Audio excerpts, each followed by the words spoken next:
Hello guys, tayo mapunta sa ilog at mapunta sa my birthday. Tara, samahan nyo kami. Ayan. Ganito po kahirap ang lakad papuntang, ay sakay pala. Ay, kasama po pala namin si Pinida. Ayan, nakasakay. Alam nyo na sinong Pinida, yung aso. Baka sinasabi nyo sinong Pinida ha. Ayan, ayan. Baba muna tayo at katataba. O, sige, pati aso, lakad din. Ayan, ang hirap po talaga. Takbo, kunya, doon, bilisan mo. Hingal talaga ang bihog dito eh.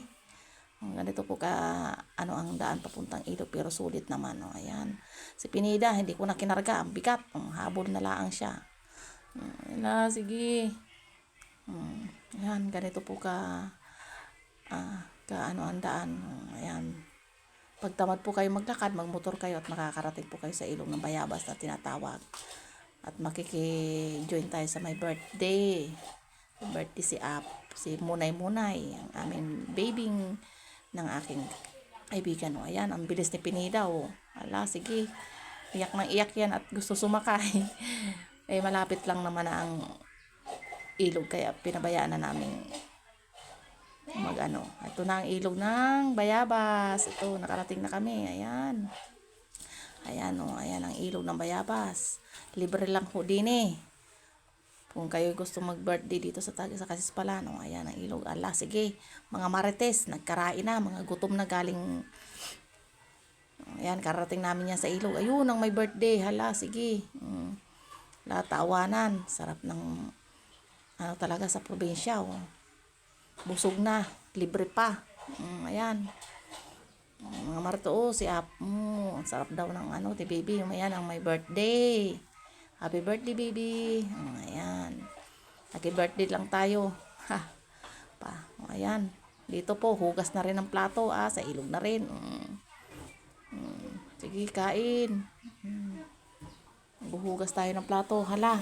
Ito si Lupon ay nangasusura naglilinis. Shout out pala doon sa mga nagliligo dyan ha.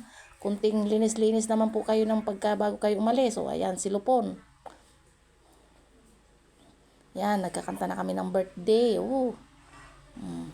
Wala nang hip-hip, malakas ang hangin. Katay muna tayo ng manok. Ayan. Kakatay ng manok para magawing ulam. Yan ang usok. Hindi pa kami makaligo, lamig. Sige. Hindi ang napapansin nyo dito, puro lalaki ang nagluluto. Ayan, binabalatan ang alasan ng balahibo. Mga lalaki ang nagluluto kami. Siyempre ito, mga minor, taga nanonood lang. Ko alam. Ayan. Nilulubog-lubog pa. Buhay pa yan ng kalukuhan ng isang yan. Ayan. Kami mga babae, paupo-upo. Mga lalaki busy. Kami mamaya ang maunang makain. May inihaw na isdang napakalaki si baby. Inihaw na. Sobrang laki ng inihaw. Ayan. Panok na. Sarap niyan mamaya. Yun, may palos. Yan, mga nahuli yung pinana ng ayan. Sige. Ayan ang hinuli namin. Laki ng nahuli ko ay. Sarap niyan ihawin mamaya. Ayan ang pinakamasarap na ulam talaga. Ang palos, lalo na pag inihaw. Sarap niyan. Naku, anong pinagagawa mo diyan, kunyang? Manguhuli ka pa ng palos. Nahuli daw. Sige. Ang dami minuro.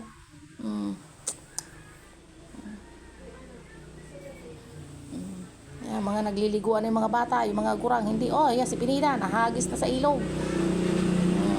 Pati aso, nadamay sa paliligo. Tumakbo na, ayaw na pahuli. Bawat yung mga bata, hindi nilalamig. Kami, mahina na makina, kaya hindi makaligo muna. Hintay-hintay muna ng mainit na panahon, bago makalubog. Sobrang lamig po talaga dyan. Ayan ang inihaw kong palos. Sarap. Yan ang sinasabi na talaga. Ito ang hinahanap ko talaga. Yan palos na yan. Ayan naman.